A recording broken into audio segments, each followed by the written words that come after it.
एक समय की बात है। एक बड़े, सुंदर और हरे भरे बगीचे के बीचों बीच एक छोटा सा तालाब था। उस तालाब के चारों ओर रंग बिरंगे फूल खिले रहते थे, लाल गुलाब, पीले सूरजमुखी, नीले नीलकमल। वहीं पर नर्म नर्म घास का कालीन बिछा था, जिस पर सुबह की ओस मोतियों की तरह चमकती थी। उसी बगीचे में रहता था एक हरा भरा तिड्डा चिंटू। चिंटू के दो बड़े गुण थे। वह बहुत ऊंची छलांग लगा सकता था। वह बांसुरी बहुत प्यारी बजाता था। जब वह बांसुरी बजाता तो तितलियां रुक जाती, तोते अपनी बोली भूल जाते और हवा भी मानो थम जाती। लेकिन चिंटू के भीतर एक बहुत बड़ी कमजोरी भी थी। मेहनत बनाम सुस्ती। गर्मी के दिन थे, सूरज तेज चमक रहा था। बगीचे के कोने कोने में चींटियां अनाज के दाने इकट्ठे कर रही थीं। कोई गेहूं का दाना ढो रही थी, कोई चावल का, कोई चीनी का छोटा सा कण। उनका पसीना बह रहा था, पर वे रुकती नहीं थीं। चिंटू पास बैठकर हंसने लगा। अरे बेवकूफो, इतनी धूप में क्यों जल रही हो? मेरे साथ बैठो, ठंडी घास पर लेटो, गाने सुनो। चींटियों की रानी शांति से बोली। चिंटू भाई, अभी गर्मी है, पर ठंड आने वाली है। तब न घास उगेगी, न अनाज मिलेगा। हम आज से मेहनत कर रहे हैं, ताकि कल भूखे न रहें। तुम भी थोड़ा सा अनाज जमा कर लो।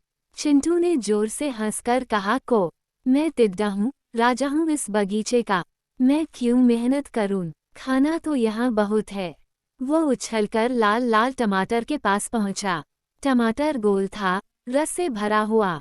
उसने चबाकर खाया, खाता गया, जबकि पेट पहले ही भर चुका था। उसने सोचा, अगर बच गया तो कोई और खा लेगा। बेहतर है सब कुछ अभी खत्म कर दूं। उस दिन से लालच उसके दिल में और भी गहरा बैठ गया।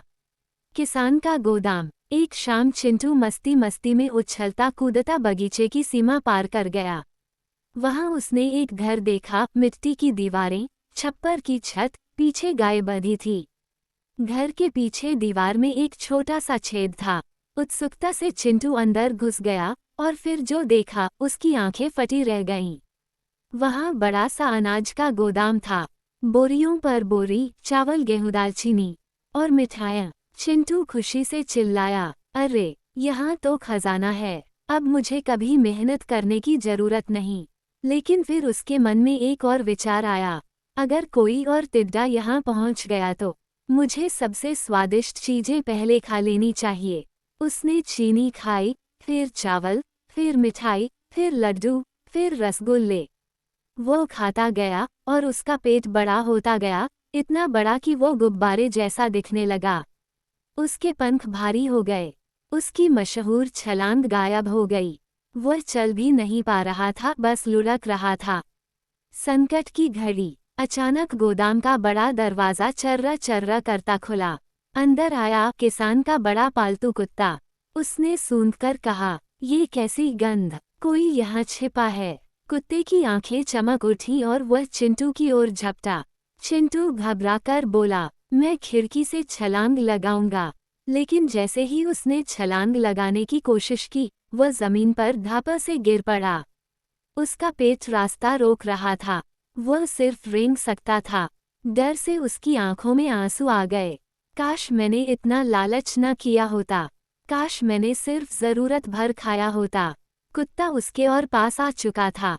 चिंटू ने आंखें बंद कर लीं। आज मेरा अंत है। उसी समय पास से गुजर रही थी वही चींटी, जिसकी उसने कभी मजाक उड़ाया था। उसने चिंटू को देखा और समझ गई कि वो मुसीबत में है। उसने पुकारा, डरो मत चिंटू, हम हैं न। उसने अपने ढेर सारी साथी चींटियां बुलाईं। सबने मिलकर एक लंबी सी घास की रस्सी बनाई और चिंटू की ओर फेंकी।